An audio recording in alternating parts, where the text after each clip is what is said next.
Simjian tamje dungal dan ni kyu dang del war gi simjian tamje dungal me me dewa dam ba dam del war gi simjian tamje ngi re cha dam.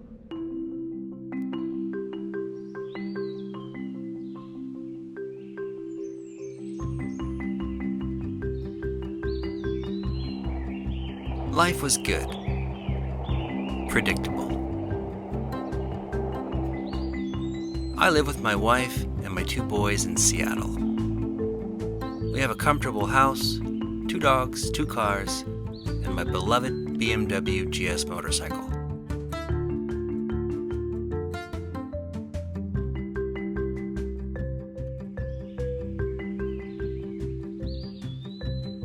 Everything was going just as planned.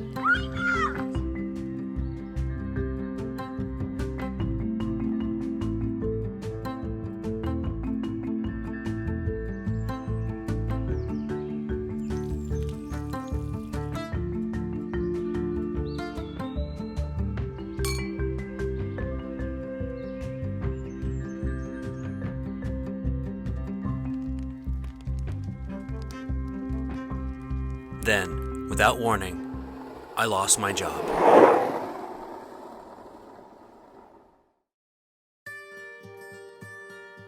I had a good plan B, and I was actually looking forward to it. It was an opportunity to work for a British company expanding to the US. But on the eve of starting that new job, the United Kingdom voted to leave the European Union, throwing the entire world into uncertainty.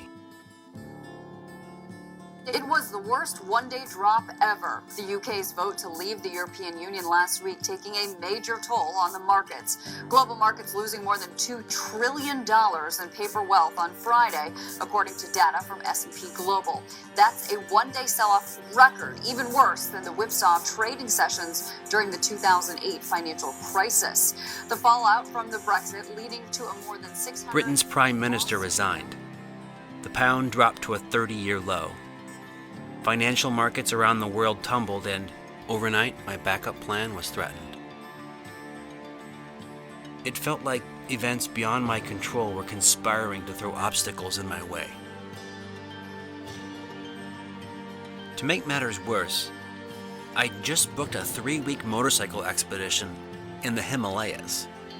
My friends Dan and Kevin and I plan to ride motorcycles more than 1,350 miles over 17 days north from Delhi into the Tibetan Buddhist regions of the Himalayas known as Ladakh. Riding Royal Enfield motorcycles, you would pass over the highest motorable roadways in the world. It sounded like a great idea before I lost my job. Now it just seemed ridiculous. What the hell was I doing riding off into the Himalayas when I should be job hunting? But it was too late. Tickets were purchased. Commitments were made. There was no turning back. Ready or not, I was going to northern India.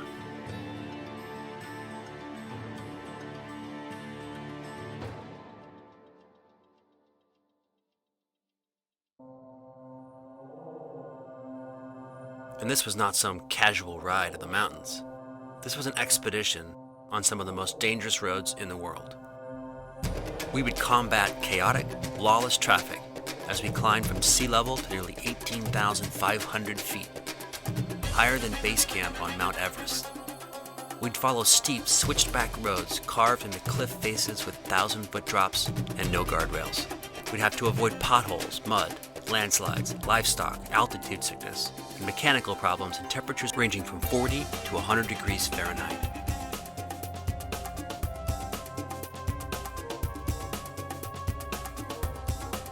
How was I going to face these challenges when I could barely get out of bed?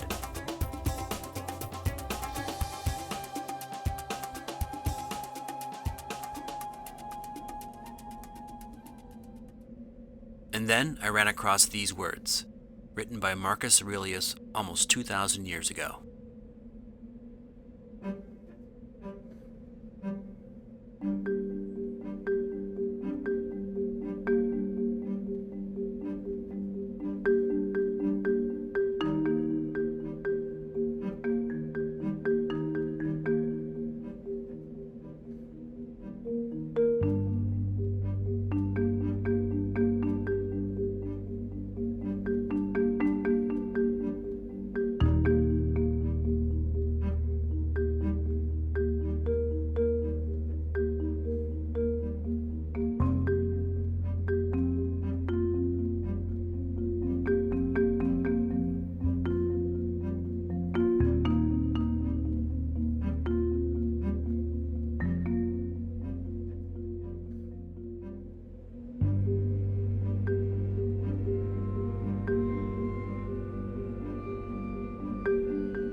How can what stands in the way become the way?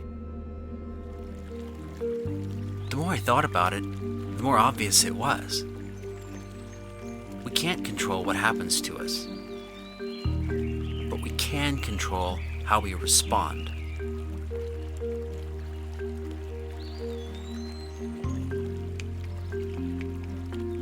I couldn't control losing my job, global politics, or whatever dangers awaited me in the Himalayas.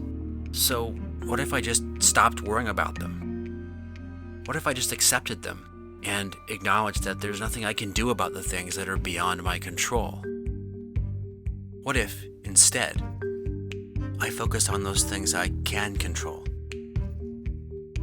But most importantly, what if these weren't obstacles at all, but instead were exactly what I needed? What if the obstacle is the way?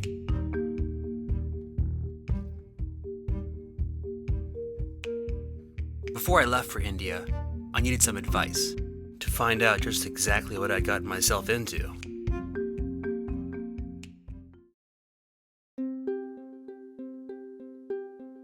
Well, my name's Harry Measure, and I'm an architect and planner. And I was in Ladakh at 20 years old, working on my first master's degree in Himalayan art and architecture and culture. So I was first in Ladakh in 1976, and as part of a research study team of graduate professors and students from the University of Texas and the University of Colorado. I was the token Canadian. So our travels took us right from the eastern border of Bhutan and Sikkim, through Nepal, the Tower of Nepal and the foothills of the Himalaya, right up into Ladakh and Kashmir. Rotang Pass, it's one of the more difficult roads in the world. But once you get up onto the Ladakh Plateau, it's beautiful. You're around 12,500 feet. And then I assume you're going over the Kardang La Pass? Yeah, that's the highest in the world. Subject to washouts, to mass landslides. Very active area with earthquakes that triggers off landslide. Often it's just a little more than the width of a bus or a truck. A couple inches on either side of the tire, and it just drops straight off in an abyss. I've been to many countries, places like Mongolia, all over China, all over India.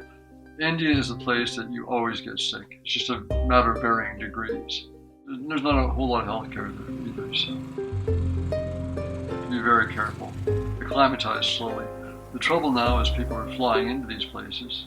Like Everest Base Camp, they don't take their time to acclimatize, and that's when they get altitude sickness. You get headaches, shortage of breath, that's common. You have to be very careful. There's Muslims, there's Hindu, Buddhist, all in the foothills going in. Very broad mixture of religions, and they're all living religions. I think we're so goal-oriented in our culture.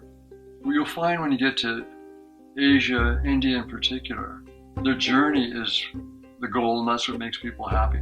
You'll see a lot more smiling faces there than you will here.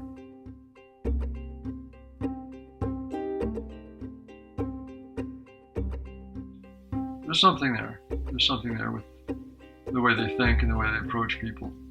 They're all, compassion's big there. It's a living belief, living quality. There's chortens everywhere, which are Tibetan stupas, and they're funerary mounds for lamas. They're everywhere, and they have all Mani Padme Hum written on them. And that's the sort of mantra in the Himalayas. That means behold the jewel in the lotus.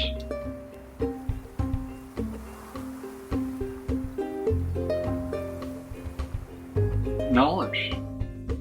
You learn a lot over there. You really do. I tell people that when you go to India, you may love it, you may hate it, but it will change your life if you're there for some time, and a thinking person. Harry's advice was helpful, although not very comforting. But it was all the preparation I was going to get. It was time to pack my gear and board a flight to India.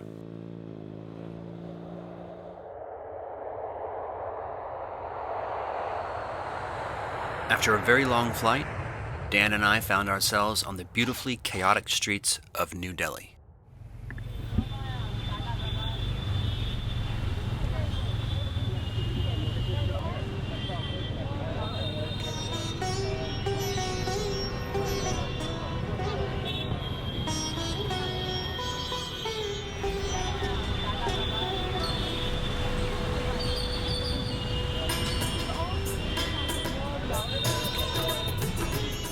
There are more than 16 million people living in New Delhi. It's one of the most populated and polluted cities in the world.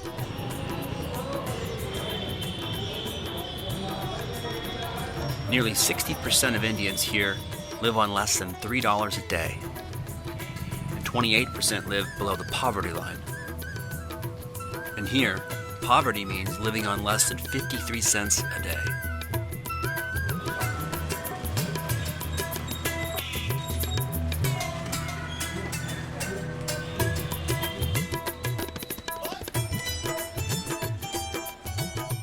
India has only 18% of the world's population, but 21% of the world's poor.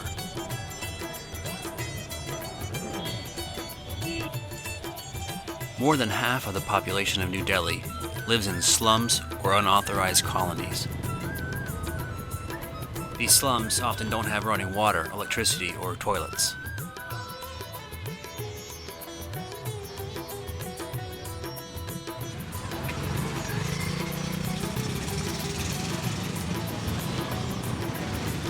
The sights and smells of these streets can be shocking to Westerners.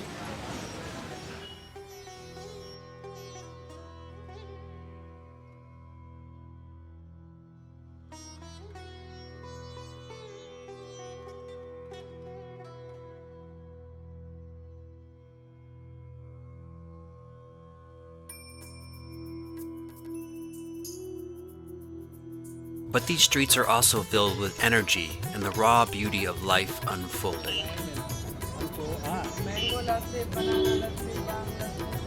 People are cooking and eating, buying and selling. They're making things and using their ingenuity to solve problems with very few resources.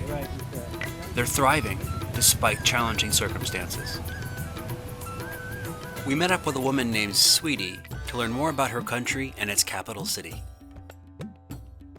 Namaste. Namaste means hello, hi, good morning, good afternoon, good evening, as well as good night. It's a Hindu country.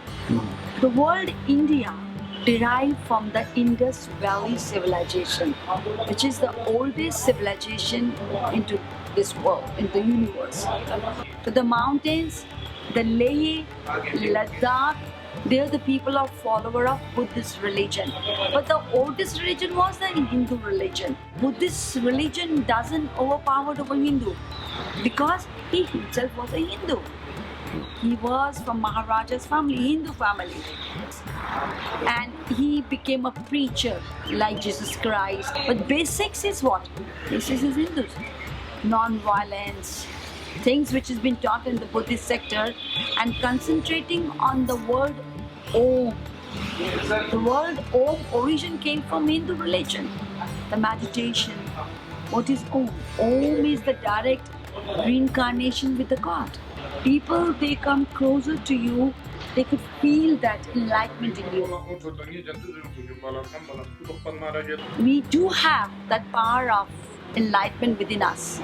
You know, when we talk about the word God, G-O-D. When you split the word God, G stands for generator, O stands for organizer, and D stands for destruction of the world. So Lord Brahma, the creator, Lord Vishnu, the preserver, Lord Shiva, the destruction. And all these three gods emerged back into one world called Om. That's Krishna. Yeah, in India we drive with good luck, with good horn and good brakes. That makes us very smooth drive all over within India. According to Hindu mythology, all the animals are associated with the god and goddesses. So cows are associated with Lord Krishna. We never try to hit the cow. We'll stop the car, we change the route, direction, but we never hit the cow. Note to self, never hit the cow. Before leaving Delhi, Dan and I met up with the rest of the group that would ride with us through the Himalayas. There was Kevin from Kansas. We were also joined by 4 British riders, Ollie, Percy, Ian, and Bill. Together, we were led by our local guide, Alam. We piled into 2 vans and drove on the Grand Trunk Highway into the foothills north of Delhi.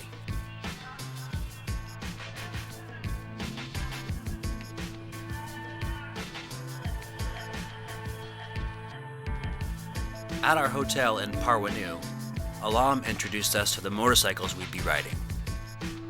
The 500cc Royal Enfield Classic. The Royal Enfield Company became world famous for manufacturing rifles in the late 1800s. They built their first motorcycle in 1901, and their most famous model, called the Bullet, is the longest-lived motorcycle design in history. They've been manufactured in India since the 1950s, and if you're looking for a bike with an engine bigger than 100cc, the Enfields are really your only choice in India. Importing is just too expensive. They're well-made, reliable bikes, but they're made for the street, not for off-road. And we'd be doing a lot of riding on dirt, gravel, and disintegrating tarmac roads. As we sat on these machines for the first time, I wondered how these ancient-looking street cruisers were going to possibly carry us over the highest mountains and most difficult roads in the world. But there was no time to think about it. We were about to be dropped headfirst into Indian traffic.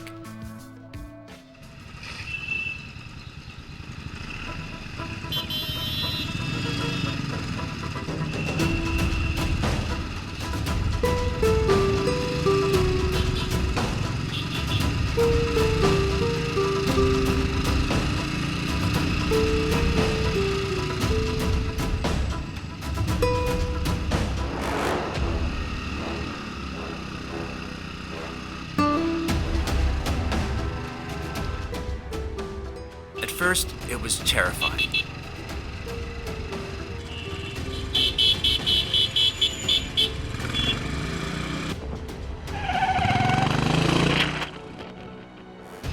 Cars, trucks, mopeds, pedestrians, and livestock all competed for limited road space. Although the drivers seemed very skillful, they did things you just don't see on the roads in America. There seemed to be no rules and little regard for anyone's safety. The roads themselves were poorly maintained. Potholes, landslides, and debris were common.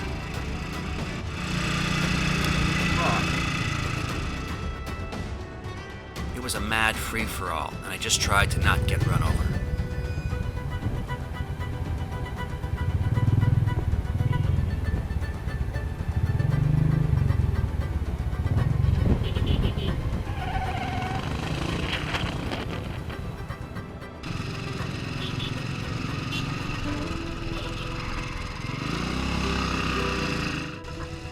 That dog, oh man, stop roasting. It's coming right to me, yeah. You freaked him out, he ran across right in front of me. I skidded a little bit, locked the back wheel up, it was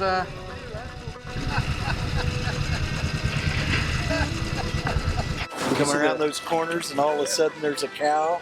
Or a monkey. Or a monkey. Did you see some monkeys? Yeah, they're all over.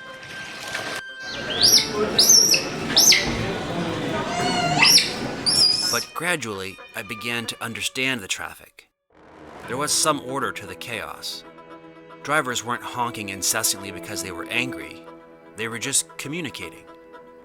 If I closed my eyes, I almost had a mental picture of the traffic flow painted by the sound of blaring horns.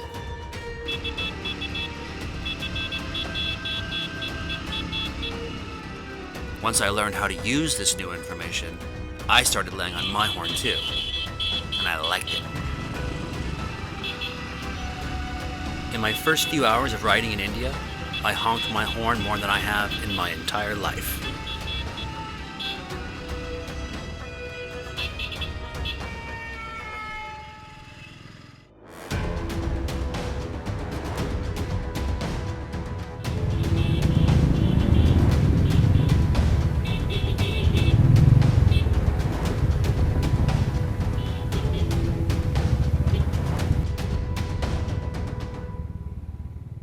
Now that we had survived our first few hours on the roads of India, it was time to sit down with our guide and talk a bit about the road ahead. My name is Alam. I work for Himalayan Motor Tours.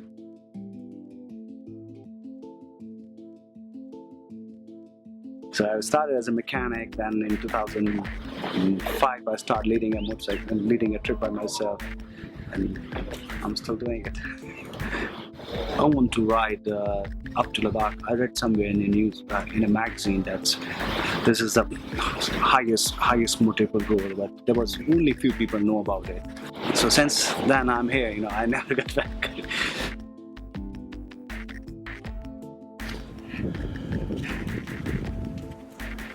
That's hard work.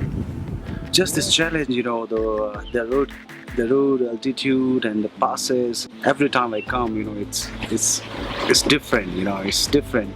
It's always different, and I never get bored to doing this. You know, never get bored. For me, you know, I don't want to have anything very easy yet. That's why I'm here. That's why I'm here. So yeah, definitely the people who ride a motorcycle, they're not really, they don't want to be in a comfort zone, you know. So they want to be, you know, a little bit, and to be outside of comfort zone, so they can test themselves, their skills, and you know, and that's the best. You know, I think it's the best way to enjoy, you know, pushing yourself. Riding a motorcycle is something that's really different feeling, and traveling around the world and different countries through the motorcycles, it's like a freedom, you know. You can stop wherever you want, you know. If you like something that you have to take a picture or you have to talk someone, it's like a freedom, you know. It's so free, you know. There's no other way, you know, you can travel more freely rather than motorcycle. I tell you, you know, if you're a motorcyclist and this is a trip, that's what you have to do in your life.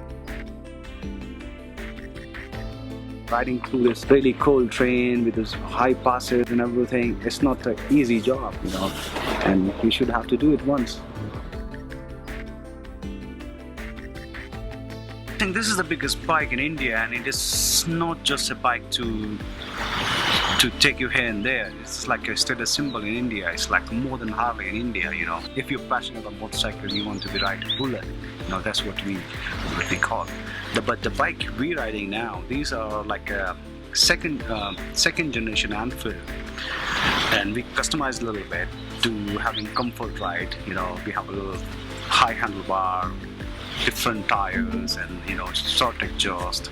So these are modern Enfield with electronic fuel injection. So you gotta, you know, you don't have to worry about the high altitude. You know, if you have a carb one, it doesn't pull very much over there because there's no oxygen.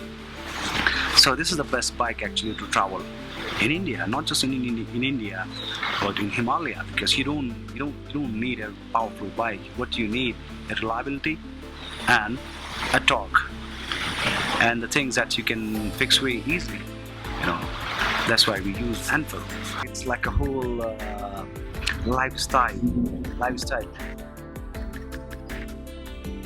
The traffic, it's like behind your imagination. It's like a flow. It's like a water, you know, and you know, it just flows. You have to be a little bit aggressive, but you know, it's like you've seen, you know, it's not going really fast, and everybody worrying about everybody. So it's not just you, you know.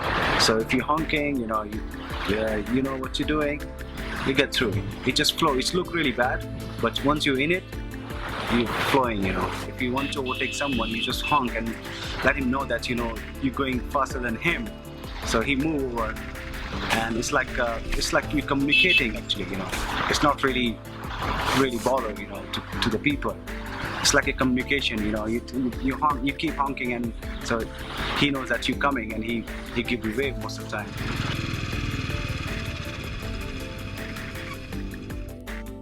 Yeah, there's everything on the road. When the cow, dog, sheep, chicken, everything.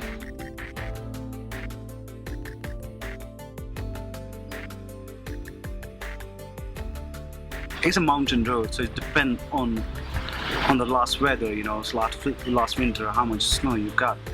So it's, if we have a lot of snow last year, so definitely it's going to be more water. The Indian Army is working hard on this road to keep this road open and, you know, maintained very well. So we might get few water crossing, you know, going through the glacier water, and some part where they're winding that road, you know, it got a little dusty. He makes it all sound so easy. Well, there's only one way to go, and that's up.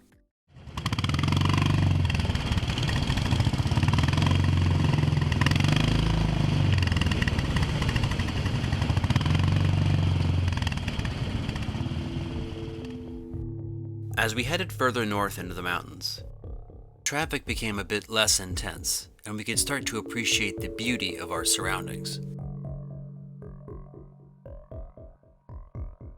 The road snaked through deep jungle and terraced hillsides.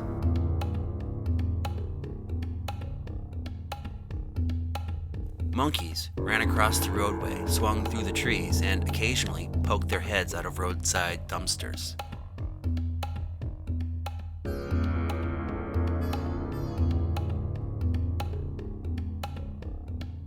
Most of our travel during this trip would be in the Indian state of Himachal Pradesh. And we had arrived in Shimla, the capital and largest city of this state.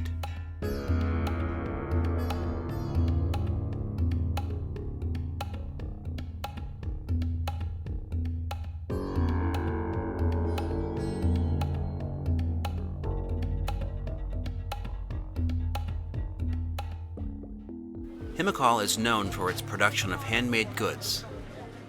We made our way through Shimla's crowded streets and saw these goods on display. Carpets, leatherworks, shawls, paintings, metalware, and woodwork, all being hawked by determined salesmen. Although, from my perspective, everyone living here is Indian, it's important to remember how diverse and multicultural it is here. Many different languages are spoken, including Hindi, Punjabi, Pahari, Dogri, Mandiali, Kanuri, Kinari, and English. There are a variety of Hindu communities residing in the state, including the Brahmins, Rajputs, Kannets, Rathis, and Kolis. There are tribal communities such as the Gadis, Kinars, Gujars, Pangawals, and Lahalis. Although 95% of the people are Hindus, other religions here include Islam, Buddhism, and Sikhism. These differences in ethnicity, culture, and religion are evident in the faces, clothes, and customs of the people crowding the streets.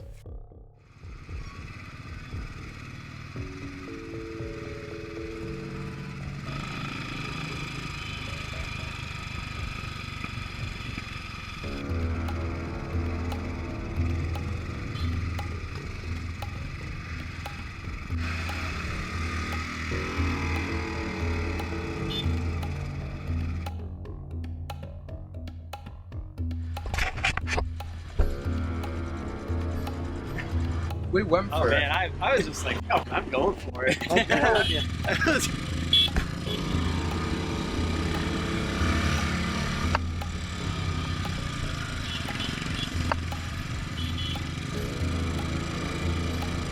I kept hearing it, like when I'd slow down, I'd hear you come up at full throttle and pull your clutch, and I'm like, what is going on back there? I guess he wants me to go faster. Yeah. That was awesome. We're just nailing it. Yeah. Yeah. I know, man. A few times I was going to lose it away. Yeah. A few bumps. Just. Well, the one big truck I passed over on the right, and the big, huge whoop-de-doos, I was... Oh, there was so many. Woo-hoo! Yeah, you gotta be bold. There's so much traffic there. If you're not going for it, it's just. You have to be bold, bordering on insane. Yeah. You just gotta be confident. It's like trail riding, you know? You just gotta go. What did we say? The obstacle is the path. You just have to aim and go. There was so much debris in the road, it was inevitable that one of us got a flat tire. Typically, motorcycle tires are inflated with cheap foot pumps here in India. It can be a long, exhausting job to inflate a tire with a foot pump in this heat. Fortunately, I'd brought a best dressed cycle pump, and we were back on the road in just a few minutes. Our guide, Alam, was impressed with my best dressed pump and beat breaker, so I decided to just give it to him. I'm sure it'll lead a much more interesting life with a Himalayan guide than it will with me back in Seattle.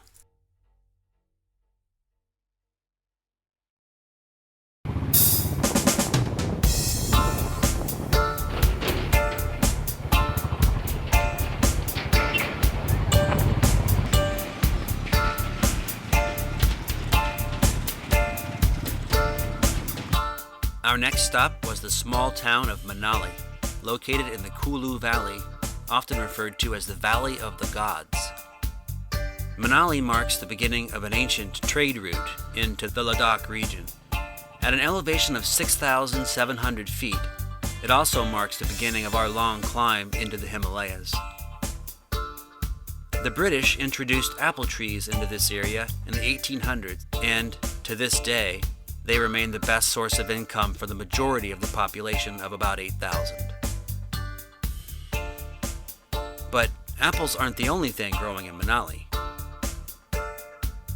Cannabis sativa is a native of these parts, and virtually every roadside weed is, well, weed. Dan and I hopped into an auto rickshaw to get us up the hill into town. These three-wheeled taxis run on compressed natural gas, making them more environmentally friendly than cars.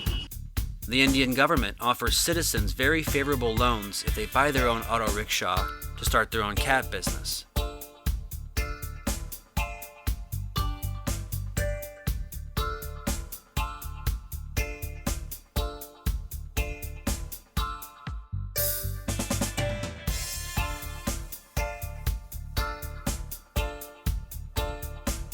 We left Manali and headed deeper into the mountains on the Leh-Manali highway.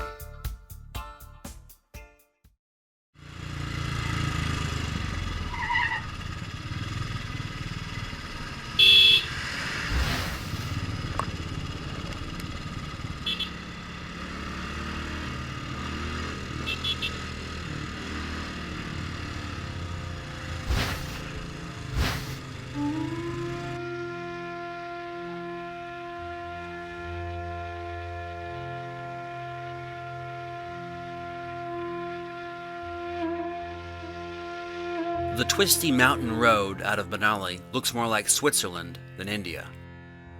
And we were about to be treated to one of the most spectacular rides anywhere in the world.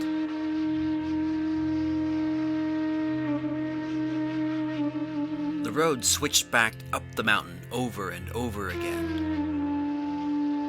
until we were looking down over the edge at 6, 7, and 8 layers of road stacked up, hundreds of feet below.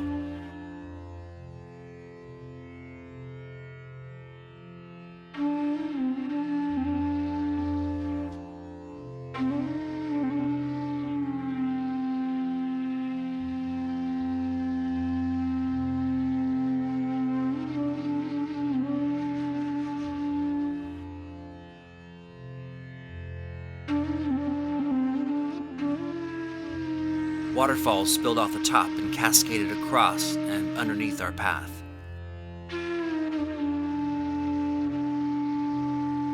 I don't know if I'll ever ride a more stunning road than this one.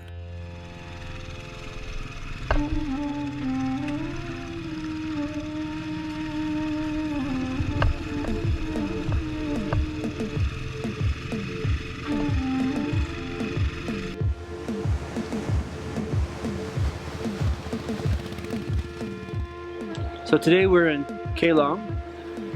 Yesterday we left Manali and rode over the Rotang Pass, which is at about 13,000 feet, just over 13,000 feet. After having ridden through some of the more populated areas down below near Delhi, I didn't think the traffic could get any more intense, but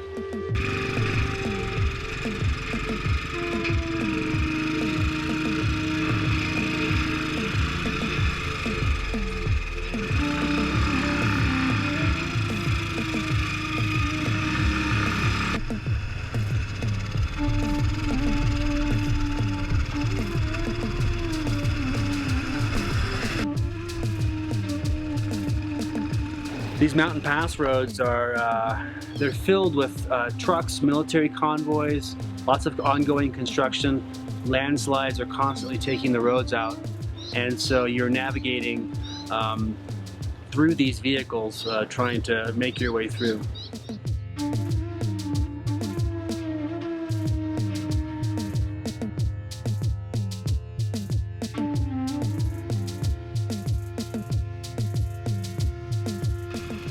The road surface is variable. It's somewhat tarmac in spots, but mostly it's just gravel and loose rocks.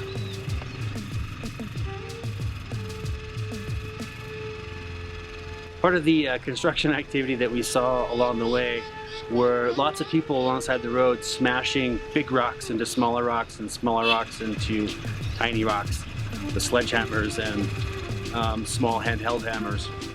Looks like tough work.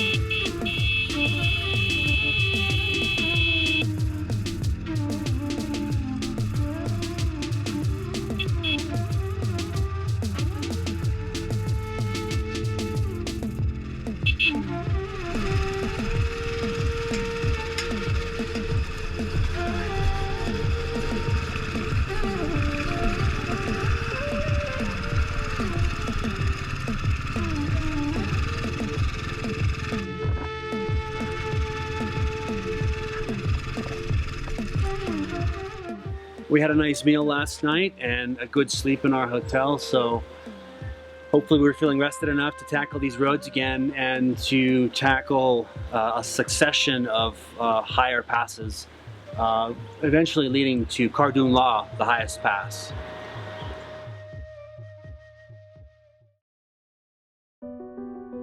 We'd finally reached the air above, and there wasn't much of it. Altitude sickness is a very serious medical condition caused by acute exposure to low oxygen. Symptoms include shortness of breath, dizziness, nausea, and vomiting. This can potentially lead to pulmonary or cerebral edema, where fluid collects in the lungs and the brain, a life-threatening condition.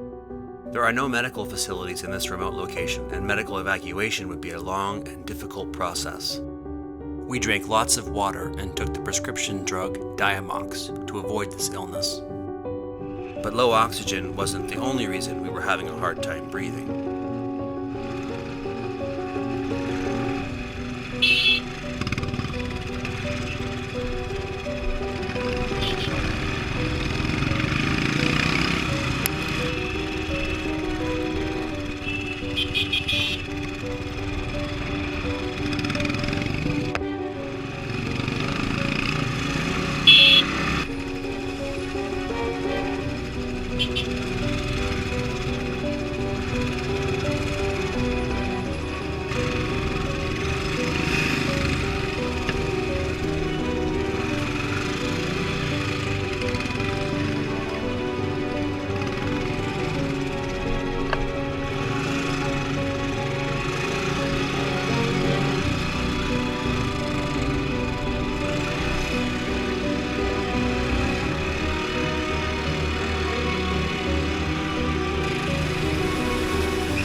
Yeah.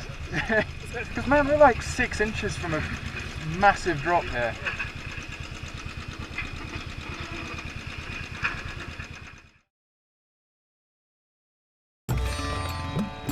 We stopped for tea and lunch at a dhaba, the name given to roadside restaurants throughout India and Pakistan.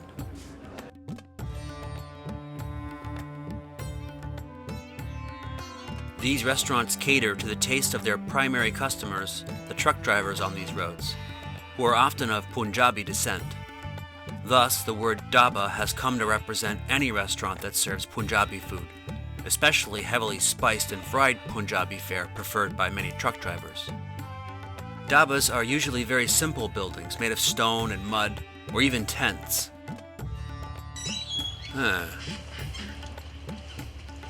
1-star bathroom. 5-star view. Sometimes they provide the traveler with cots to lounge on while eating called charpai. The food is typically inexpensive and has a homemade feel to it. It's spicy and cooked on gas-powered stoves using local ingredients such as beans, lentils, basmati rice, chicken, and lamb. Although it's delicious, I could never seem to get enough calories and protein to keep me satisfied. Regardless, it provided me with enough energy to make it to our next camp at Sarchu.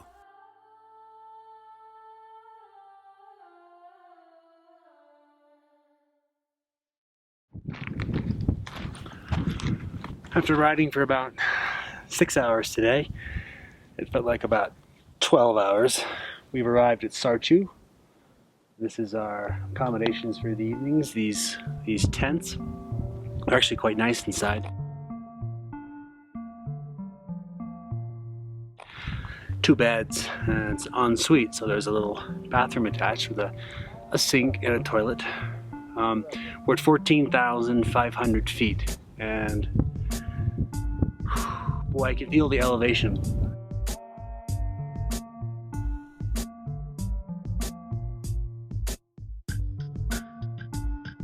We are in a very remote location. There's just absolutely nothing up here except these tent cities. There's a few labor camps, and there's a few military outposts.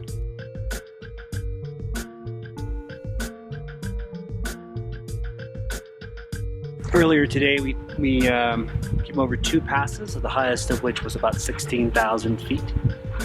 And boy, you could really feel the elevation there. Much cooler as well.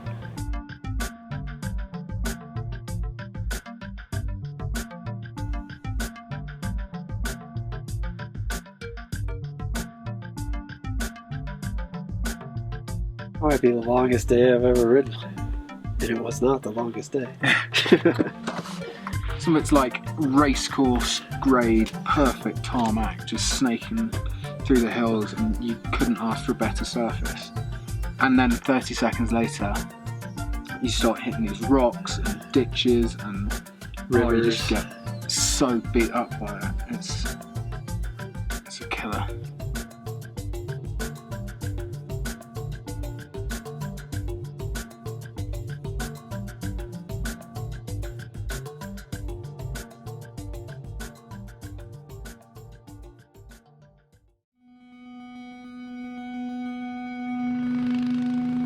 After leaving Sarchu, our next destination was the ancient city of Leh.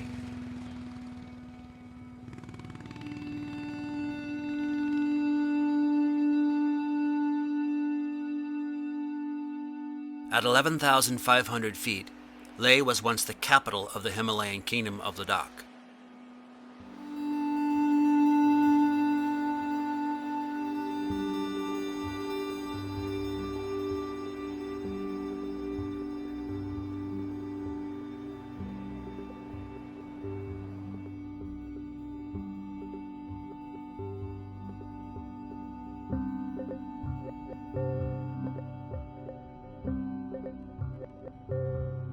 Looking over the town is the ruined Leh Palace, the former mansion of the royal family of Ladakh.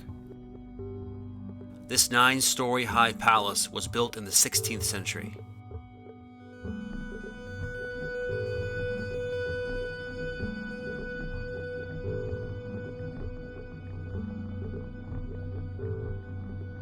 The old part of the city looks absolutely medieval.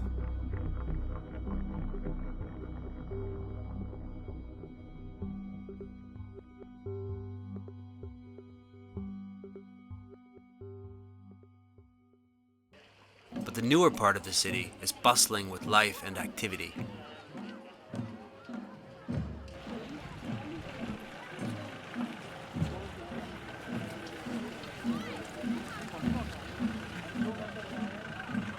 Leh has been an important stopover for trade routes between Kashmir, China, and Tibet for centuries.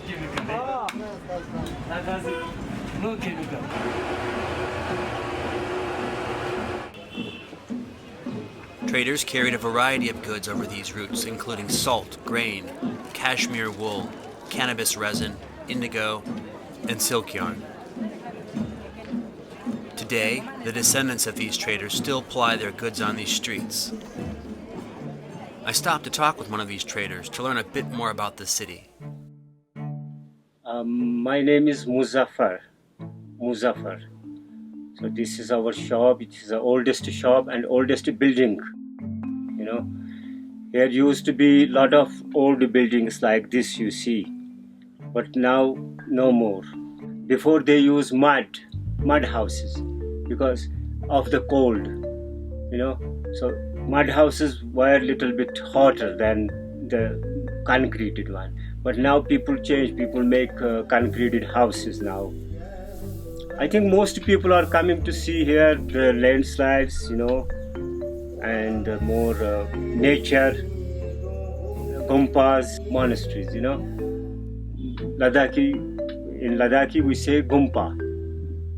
English we say monastery. So people are coming to see them. When tourists start here in 1975-76, it was just a little small shop, some old things we use. After that we used to collect from the villages, like old masks you find here, old wooden things which people use in a kitchen, for their spices and other things. They use wood, and this one for spices. See, spice box. Now we don't see this. Weather has been changed. Yeah, weather has been changed. Especially this year in 2016, it was, I think, hottest year. So hot. Sometimes 32, 33 degrees. It doesn't used to be. It used to be like 22, 23 degrees maximum before, 20 years before. But now this year it was some 30, 32 degrees, high, which is very hot for here, because around our whole desert, not so much green, not so much plants, not so much water around. That's why the heat is coming straight to the city and very hot. When you walk on the sun, you can feel sun is very hot, very burning. Actually, my family, they don't live anymore here. They are in Kashmir. They live in Kashmir. I come here for the season only. I come in May, then I sit here 3, 4, 5 months till October, and we also go back. And in Kashmir, we make pashmina shawls. We get raw material from here. It is coming from here, the raw material. Then we bring to Kashmir, and there we make shawls by hand loom. The raw material of the pashmina. This is a wool from goat. From here, from the beard. That's why it is more soft and more expensive. And this is the pashmina goat. We get this raw material from here, then we take to Kashmir, and we make pashmina like hand looms, like this. This is the loom where we make all. Life is very hard these days. It's very difficult this time because we have 1 month curfew now here, because people don't want to be more with India in Kashmir. Kashmiri people doesn't like to be with India anymore, and we are fighting since 1989, 26, 27 years. And many people have been killed by security forces, by Indian army. One of our leader was killed in 8th July, and today is 8th August. It's closed. Everything is closed, and every village is closed. And Indian media say nothing about this. Indian politicians say nothing about this in 1 month, and they have shooted the fire. They have made a special bullet. When you shoot the bullet, the fire, it blows, and it comes through to all over the body. And around 150 young boys have lost their eyes. They want to be free. They don't want to be with you. And Indian propaganda is different. They give you different propaganda. They say you different thing. That in Kashmir wants to be with Pakistan. It is an Indian propaganda. No Kashmiri wants to be with Pakistan. They want to be free, their own country. We want to make trade with all countries. That is what the Kashmiris want nowadays. Everything is closed. On the roads, you can only see the army with the guns. That's it. You can go, you can see, but you can't enjoy because there is no people to talk. They are inside the houses. They are not allowed to go to the market. Yeah? Because markets are closed. Everything is closed. And people were saying, we don't know how long it can go on.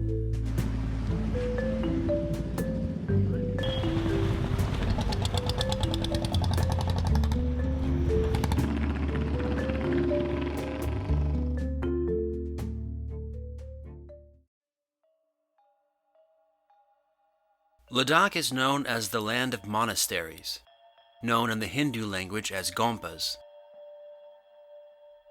There are as many as 5 orders of Buddhism being practiced in these monasteries, tucked in the mountains here.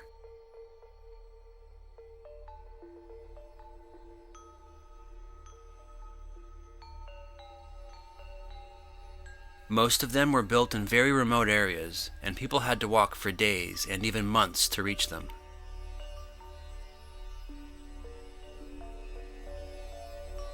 Challenging mountain roads now make it possible to access these monasteries by car or motorcycle.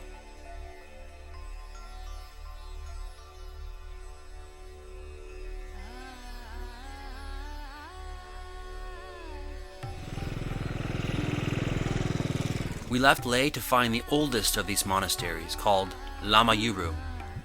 Built in the 11th century, Lama Yuru is perched atop a remote mountain at 11,500 feet. More than 150 monks make Lama Yuru their full-time residence, and they welcome guests to spend the night in their simple hotel. We hope to stay there for a night and learn about their monastic life.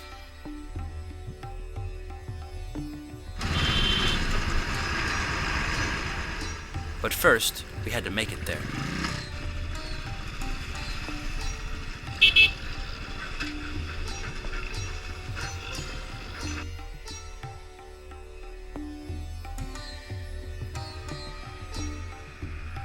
The roads in Ladakh may be a bit rough around the edges, but the fact that they exist at all is quite remarkable.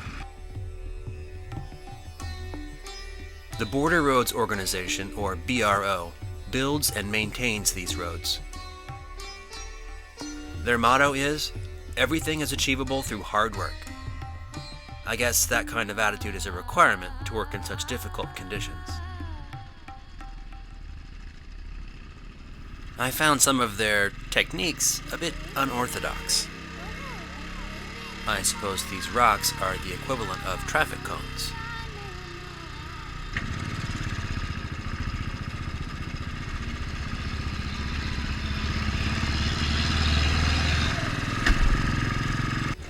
I like the rock game.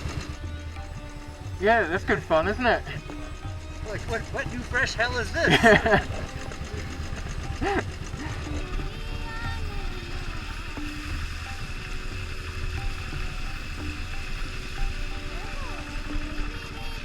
The BRO is staffed by officers and troops drawn from the Indian Army. The Himank project is responsible for maintaining the roads in the Ladakh region.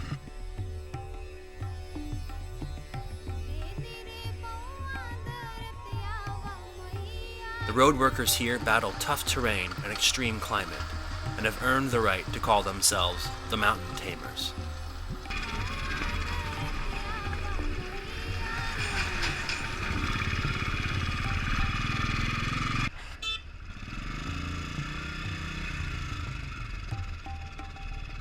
As exceptional as they are at their job, these are some of the most difficult roads in the world to ride.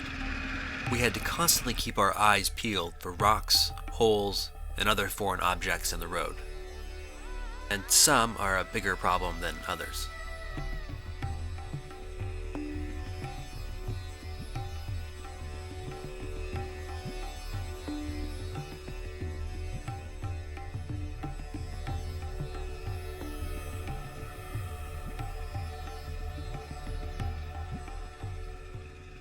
These roads demand your respect and your attention.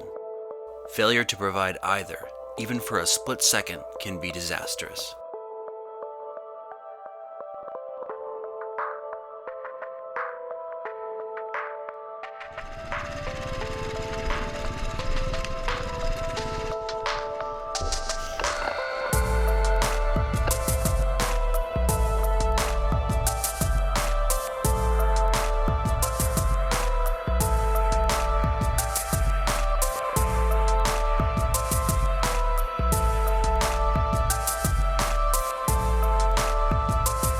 I could not have asked for a better surface to eat it on.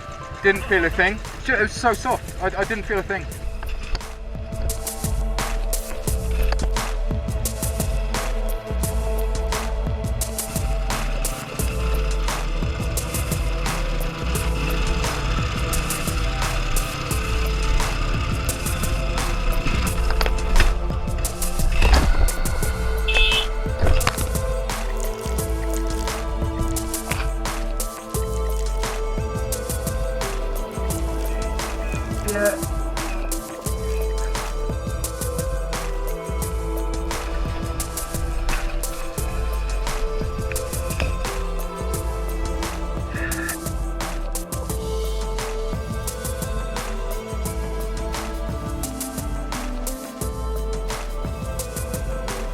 The difference between me and them American bastards, if I had that on video, I would have raised it. There are many small bridges spanning the creeks, waterfalls, and washouts along this road. They're called Bailey Bridges. Bailey Bridges are British-made, portable, prefabricated truss bridges made of wood and steel. They're ideal for these remote locations because they don't require special tools or heavy equipment to assemble.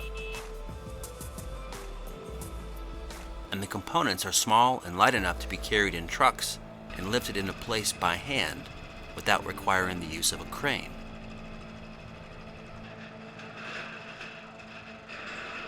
They were designed for military use and meant to be temporary. Here in India, after decades of abuse and little maintenance, the floors of these bridges were falling apart.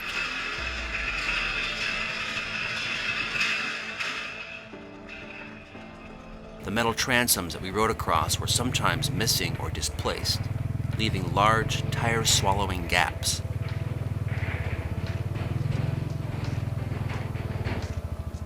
Sometimes sharp, twisted metal pieces protruded. They weren't pretty, but they got the job done.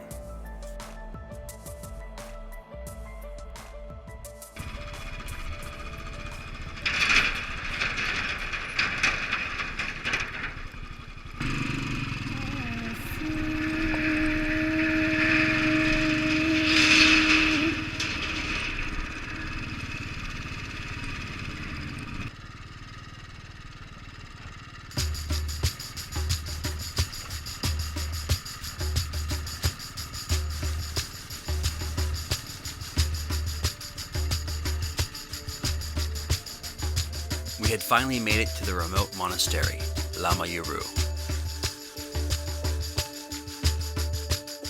It was immediately obvious that this was a very special place. We were happy to trade the intensity of the road for the serenity that it offered.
We explored the monastery and the ruins surrounding it.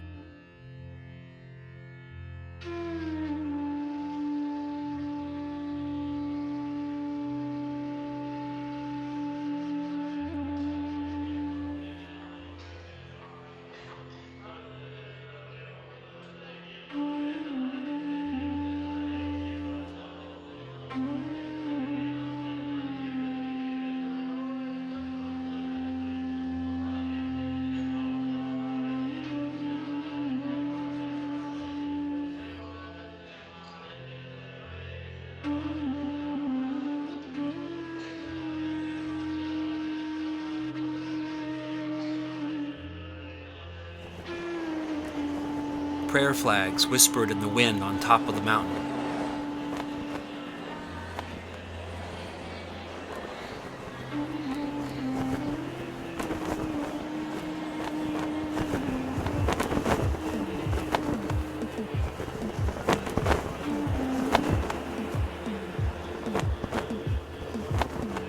We found thousands of mani stones, each painstakingly hand-carved with the mantra Om Mani Padme Hum.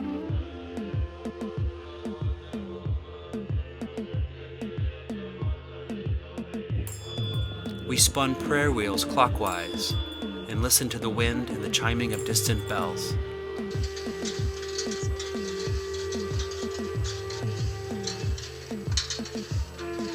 Although the ruins seemed abandoned, we were surprised to find monks living within the crumbling walls, living the simplest life that I can imagine.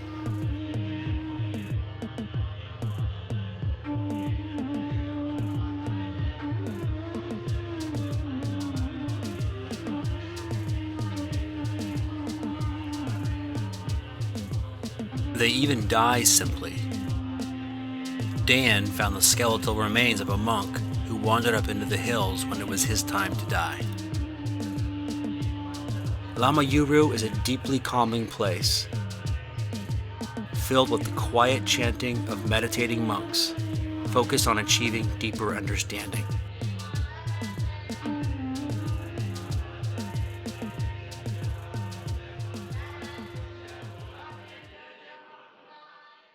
My name is Maulam Gyatso and I am from India, from Ladakh. This is Lama Yuru.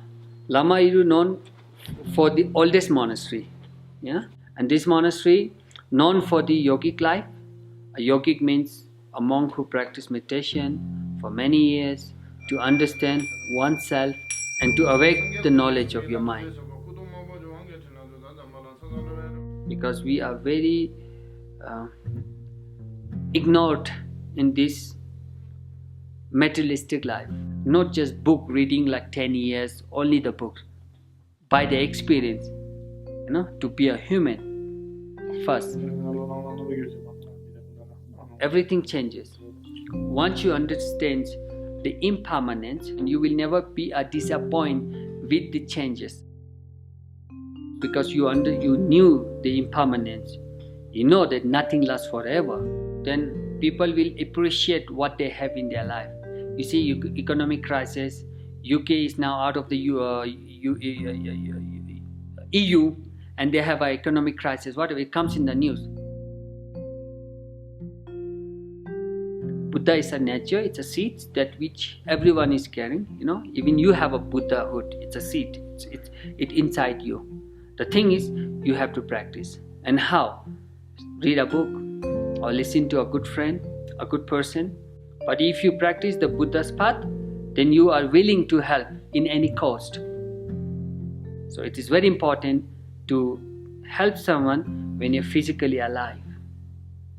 The most important thing is motivation and intention. If you slap me, I'm here, if you slap me, I will say, oh, why you are hitting me? I get very aggressive because I lose my temper. And I've been a monk for many years, so what's the reason to be a monk? It's a waste of my time. You slap me, but just before losing the temper, calm down. There must be a reason. Even I have done nothing. We met first time you slapped me. Maybe you have a different thinking. I cannot read your mind, but there must be a reason. But I don't think you are rich. You are rich in financially maybe saving, you work very hard, you earn so much money, but still you pay a lot of money for your secure life, for your family, your house, your car, right? So, but in India, you see, we have so much time to relax. If I meet somebody, first time is okay, let's have a tea. I have time to go and have a tea. I won't say, oh, why you want to offer me a tea? Or why you want to give me, to be friend with me. Not suspicious. Because we live a different lifestyle. What you can learn from Ladakh is how to be happy, I think. Even a small, maybe 1 cup, small cooking place, a roof when you have a rainfall, you wake up in the night, you try to put some small plastics, because the water, it comes inside the house, because our roofs are mud, not a concrete. But it irritates me. Sometimes we have to keep a cups or buckets. Then we say, oh, it's okay, we accept the reality. We don't worry like, oh, I should have a concrete building, because should, if, cannot change anything. It all makes me sad. Wish I was, pilot, whatever. What is gone is gone. If there's tomorrow, maybe there's tomorrow. But if you follow the teaching of Buddha, if there's tomorrow, it's today. If I say I want to help this guy tomorrow.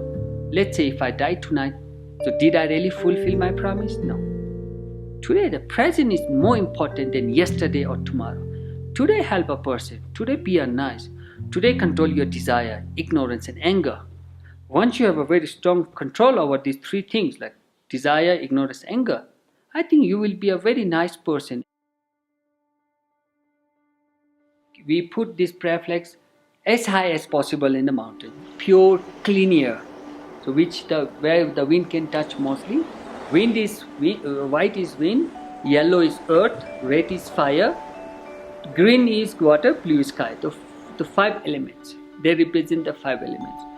So people says, the mantra, they will print mantras of compassion, mantra of good health, mantra of wealth, and it takes away the obstacles.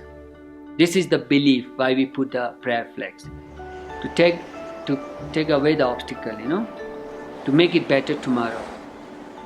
Obstacles?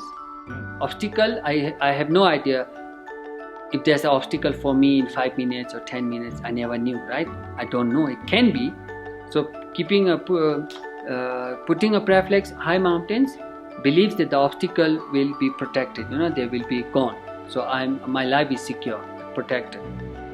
With the intention of the wall, for whole world. It's not just me. I will climb mountain, then I will put the prayer flags, and I will say, may all of the obstacles from the world be disappear. The prayer wheel has lots of mantras inside, written on a piece of paper, billions of mantras. So basically, the prayer wheels are for the lay person, because you have no time to chant. I have lots of time to chanting because I live in a monastery. I don't have to do any office work, right?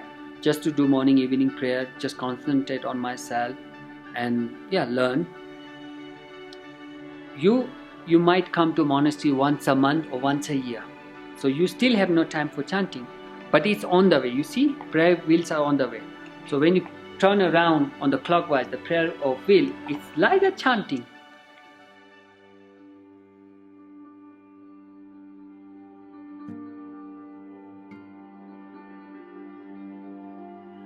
I belong to everyone. You belong to everyone.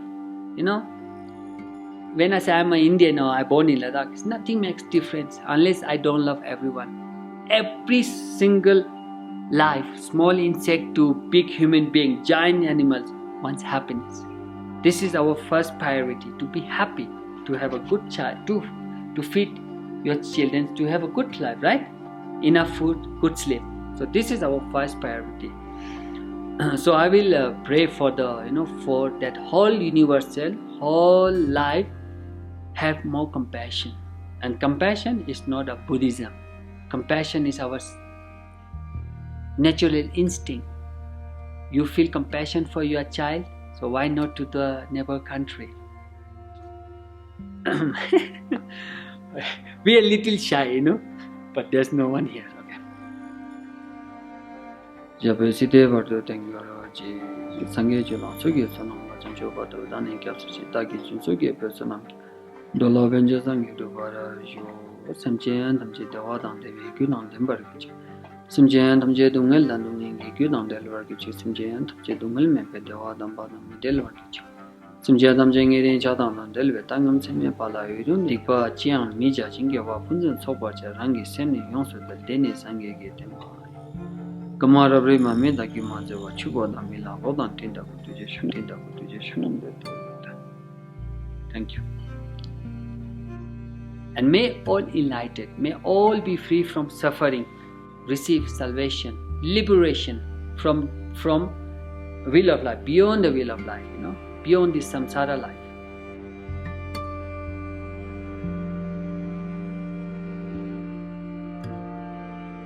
It's a different way of driving. People really don't follow the rules of traffic. They follow their mind, They think, oh, I can overtake, I can pass that car. But suddenly there's a blind curve.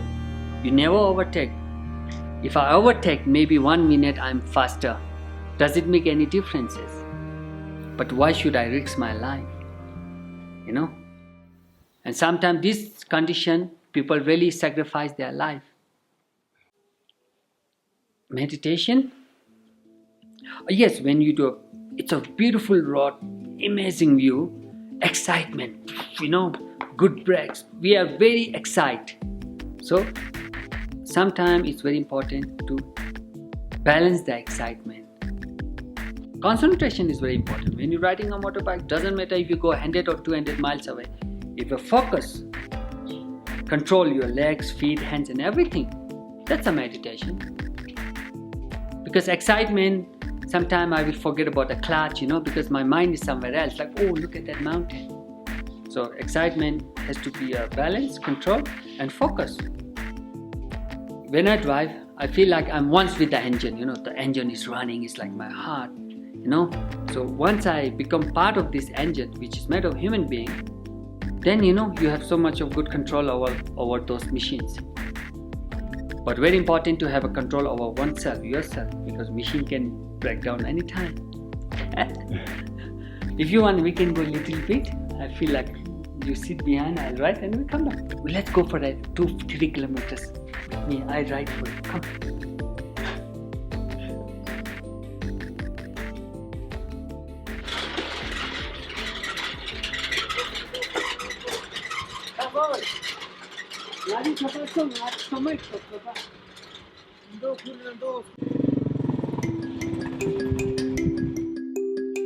Hey, hello.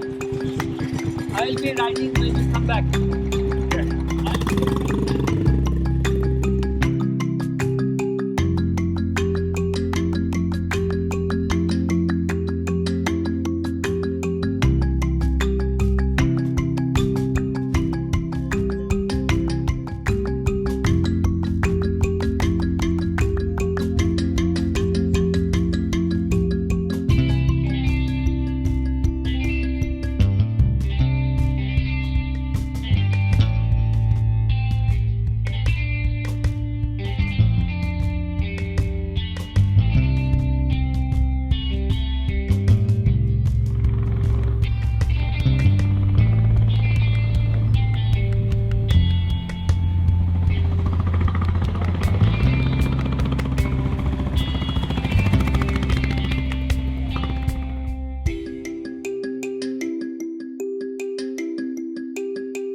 Thanks again for the ride. Thank you for the ride.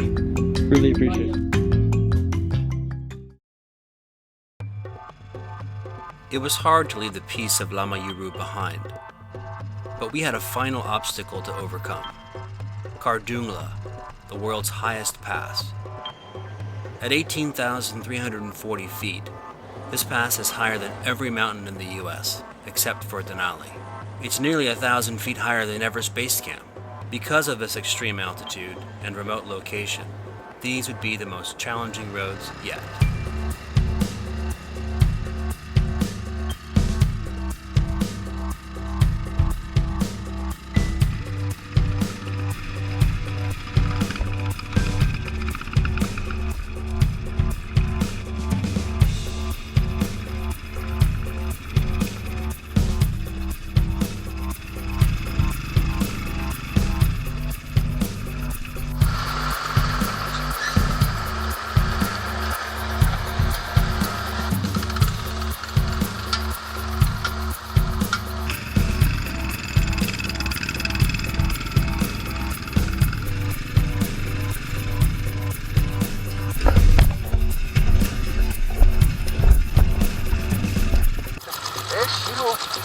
seat sent me into a rock, sent me about 2 feet into the air towards the edge.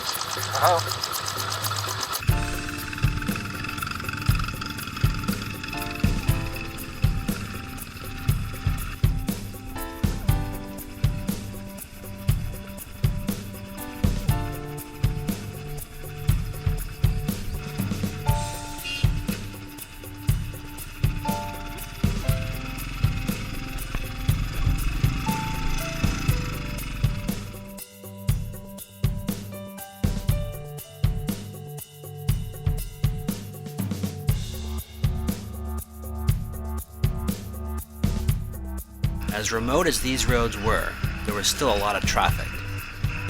The most common and most interesting vehicles on these roads are the cargo trucks.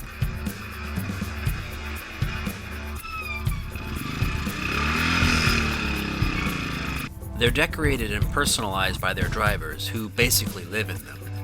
The decorations reflect the driver's caste, religious beliefs, and personality. Many of the decorations and ornaments are intended to bring good luck, and that's important because theirs is a very dangerous job. It's not uncommon to see these trucks flipped over.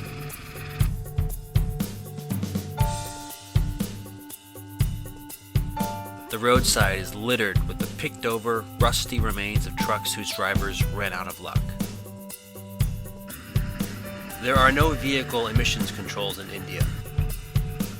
As a result, these trucks spew a thick black exhaust that you can actually feel and taste. We wore bandanas or masks over our faces to try to keep this pollution out of our lungs.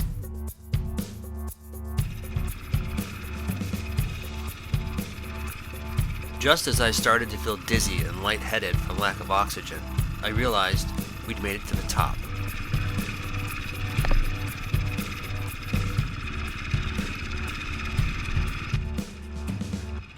Kardumla.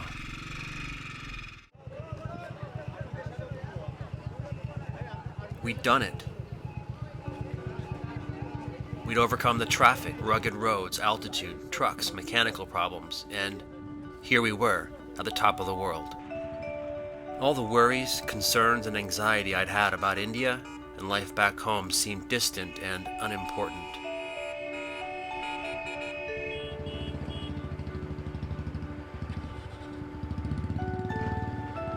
All that mattered right now was that we'd risen to the top of the Himalayas and earned the right to stand here in this place and breathe the air above.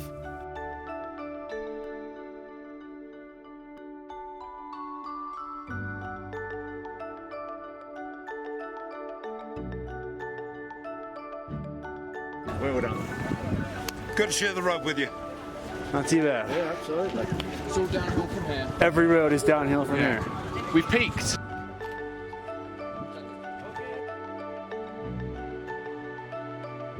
As soon as I got off the bike, I realized I would not be able to stay here very long.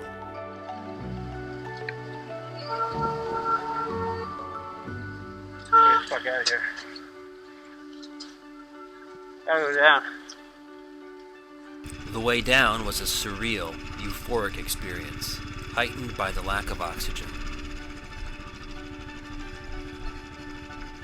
I stole glimpses of the spectacular view when I can afford to take my eyes off the road ahead. As we descended, oxygen returned to my brain and my head began to clear. I thought back over the long journey that had brought us here and the people that we'd met along the way. Like a good roadside Punjabi meal, this journey was complex, spicy, unpredictable, and more than a little likely to not end well. We had traveled from the jungles and forested hills north of Delhi to the barren moonscape of the Himalayas. We'd crossed over the highest passes and slept under the stars like nomads. And we had met a wide variety of people along the way. And every one of them was welcoming, gracious, and kind. And those obstacles I still face back home in Seattle? Well, from this perspective, way up here in the air above, they don't seem like obstacles at all. In fact, they seem like the way.